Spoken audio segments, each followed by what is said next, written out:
часто от взрослых детей, пожилых родителей можно слышать такие фразы.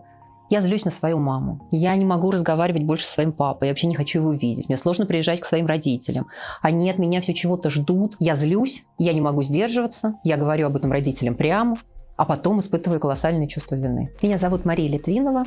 Я врач, клинический психолог, руководитель медицинских программ Фонда «Старость и радость». И сейчас я предлагаю поговорить о том, какие 5 простых вещей могли бы помочь строить разговор с родителями более конструктивно, меньше использовать каких-то агрессивных фраз и лучше управлять своим эмоциональным состоянием. Чаще всего близкий, который несет бремя ухода, занят большую часть времени самыми базовыми вещами. Успеть покормить, приготовить еду, поменять белье, организовать гигиену, разобраться с медицинскими вещами, добиться прихода врача. И очень часто ни сил, ни времени не остается на общение, на слова любви, на что-то, что не связано с бытом и гигиеной, но как раз дает радость жизни, которая быстрее всего уходит, когда человек начинает нуждаться в самых базовых вещах.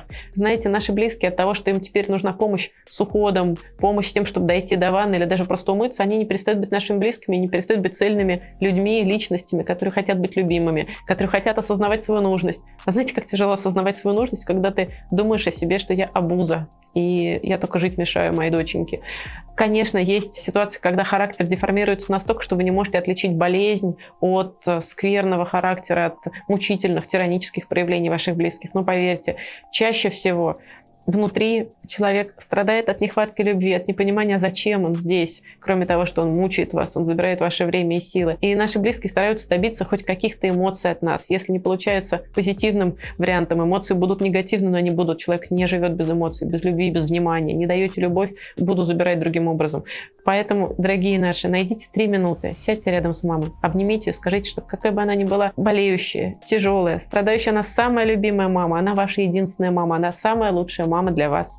И другой ее не будет. И без нее вы не будете чувствовать себя дочкой. Поэтому, дорогие наши, ситуация длительного ухода все равно закончится. Чтобы вам не мучиться потом, все ли вы сделали, не забывайте, находите 2 минуты, 3 минуты в день, посидеть рядом, подержать за руку, обнять, вместе спеть любимую песню молодости ваших близких, вместе вспомнить, рассказать что-то смешное, что-то посмотреть вместе какой-то фильм старый, который напомнит им их молодость, то время, когда они могли сами делать то, что они хотели, могли давать ресурс. Дайте вашим пожилым близким возможность сохранить себя и оставаться собой. Итак, первое – это делать паузы. Как обычно мы реагируем?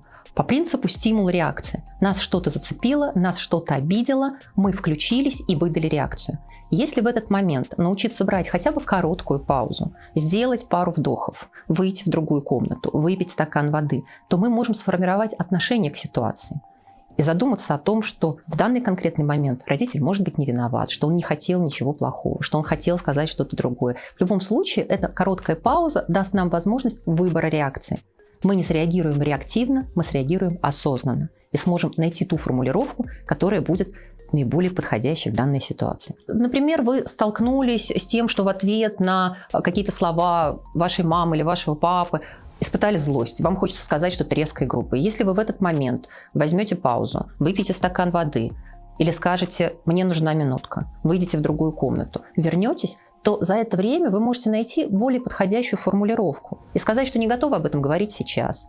Или что вам слишком неприятно это слышать, что вы хотите обсудить это в другой момент или не обсуждать вообще. Ну, то есть найти ту форму обратной связи и ответа, которая будет более конструктивна и более уважительна по отношению к вашему близкому. В тот момент, когда вы испытываете злость или какую-то другую негативную эмоцию, вы забываете, что это ваш близкий человек, который то, что пытается вам сейчас сказать, вероятнее всего говорит с какой-то своей тревоги или волнения за вас. А если вы сделаете паузу и сможете найти другую формулировку, то вы можете уже не ответить, что «мам, ты какая-то плохая, не такая» или еще что-то, а можете сказать, что меня очень обижает, меня очень расстраивает, мне очень тяжело. То есть вы можете своему близкому человеку рассказать о том, что с вами происходит, когда он так вам говорит. Второе – это проговаривание чувств вслух и осознавание, а что это за чувство. Когда ты понимаешь, что с тобой происходит, что ты чувствуешь, ты можешь дать этому имя и можешь про это поговорить вслух. Вопрос, с кем и как про это нужно разговаривать.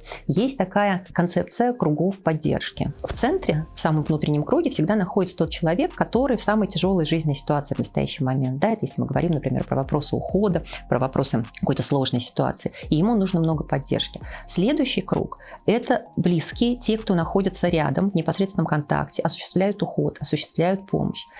Дальше третий круг – это люди, уже друзья, знакомые, родственники. Четвертый круг могут быть коллеги по работе и так далее. Ключевой принцип этой концепции кругов поддержки про то, что внутрь круга мы даем поддержку, а наружу мы размещаем свои эмоции и чувства. То есть если вы находитесь со своим пожилым близким родственником в сложных отношениях, осуществляете за ним уход, у вас много накопилось негативных чувств, то в ваш круг поддержки из ваших друзей, знакомых, родственников вы можете размещать и проговаривать эти чувства и говорить о том, как вам тяжело, как вам сложно, как вы устали. Это не стыдно, это нормально, это такая психогигиена, когда вы свои чувства называете, их обсуждаете и говорите про то, с чем вам приходится сталкиваться. Когда мы проговариваем чувства и даем им имя, таким образом мы начинаем их проживать, мы начинаем с ними встречаться. И очень важно не избегать проживания чувств, потому что как только мы избегаем проживания чувств, они остаются внутри нас, начинают там бурлить и кипеть, как под крышкой чайничка. И в какой-то момент срываемся, все это прорывается наружу, и тому самому близкому человеку, за которым мы осуществляем уход, и которому нужна наша помощь, мы начинаем выдавать большое количество негативных реакций. Проговаривать свои чувства, обсуждать их можно не только с друзьями, близкими, знакомыми, но в том числе обращаться за профессиональной помощью и поддержкой к психологам, которые в том числе есть в фондах, то есть не всегда эта помощь платная, можно поискать и бесплатную помощь психологическую. И здесь очень важно поискать те организации, где психологи ориентированы на конкретно вашу ситуацию, потому что помощь того психолога, который больше знаком с контекстом ситуации, например, там, с работой с людьми с дементными расстройствами, она может быть более эффективной, чем психолог, который с этим не сталкивался. Если вашим близким нужна помощь, вы не знаете, куда обратиться, приходите к нам, будем вместе искать выхода из ситуации. Если вы готовы помогать людям, оказавшимся в беде, пожилым людям, вся наша помощь складывается из денег добрых людей, которые готовы помогать, готовы делиться тем, что у них есть. Очень часто это совсем небольшие суммы, но они дают возможность облегчить жизнь тысячам и тысячам людей. Давайте помогать вместе. Ниже по ссылке можно увидеть все способы, как помочь. Третий момент – это снижение ожиданий. Все наши негативные эмоции, как правило, связаны по большей части с тем, что мы ожидаем чего-то либо от себя, либо от своих близких, либо от ситуации. Да, мы наделяем ожиданиями, что я смогу, я справлюсь, я сделаю, я сильный, или что мама или папа быстро выздоровеет, справится с ситуацией, там, болезнь уйдет, еще что-то. И за счет того, что эти ожидания иногда бывают завышены, когда мы сталкиваемся с реальностью, мы разочарованы. И это разочарование очень сложно пережить, и оно может выливаться в виде вот тех самых агрессивных каких-то проявлений, злости, негативных эмоций. Поэтому ожидания хорошо бы снижать, и есть простые методы, которые позволяют это сделать. Это как раз посмотреть в глаза правде, да, посмотреть на себя, сколько вам лет, какими ресурсами вы обладаете, что вы на самом деле можете, что вам по силам, что не по силам. Посмотреть честно на своего близкого, какой у него диагноз, что это за заболевание, какие ресурсы необходимы для того, чтобы осуществлять за ним уход, есть ли у вас эти необходимые ресурсы. И когда вы начинаете более честно видеть ситуацию, ожидания снижаются. И если ожидания снижаются, то когда происходят какие-то изменения в жизни не самого лучшего плана, вы с ними лучше справляетесь, потому что у вас не было завышенных ожиданий. Не ждать того, что родитель как-то изменится, да, что там болезнь рассосется, что он вдруг получает, к тебе потеплеет, понимать тебя лучше начнет. Вот есть правда жизни, она такая.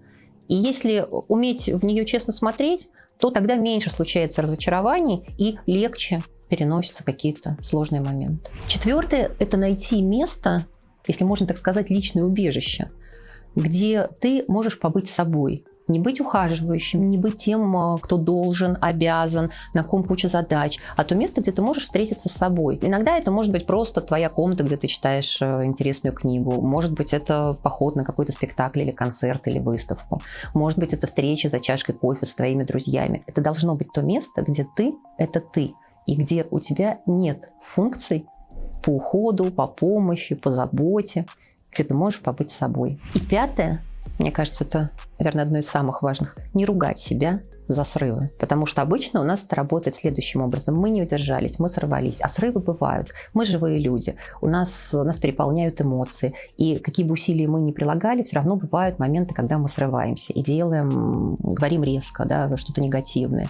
Потом начинаем себя винить. Вот хорошо бы в этом месте понять, что да, я накричал, да, я обидел близкого человека. Но как я могу это исправить? Не всегда то, что мы делаем или говорим, можно исправить, но если мы чувствуем, что мы совершили нехороший поступок, что мы сказали нехорошие слова, мы всегда можем раскаяться, признать свою вину и сказать об этом. И это уже много. Сказать: мам, пап, мне очень жаль, что я не сдержался, что я не справилась. Мне сейчас тяжело. Я прошу у тебя прощения. Это очень важный момент, когда мы перестаем себя ругать и проговариваем свои искренние сожаления и говорим те самые слова, которые дают нам же самим в первую очередь облегчение. И дальше хорошо бы подумать, что если со мной такое происходит, если я достаточно регулярно срываюсь, если у меня появилось много негативных эмоций, если мне сложно стало сдерживаться, и как раз оглянуться вокруг и посмотреть, а не нахожусь ли я в эмоциональном выгорании, и какие ресурсы мне необходимы для того, чтобы из этого состояния выйти. Какая поддержка мне сейчас нужна для того, чтобы таких срывов стало меньше. Если ты не можешь этого сделать, то тут вот уже нужно разбираться, собственно, почему, что мешает.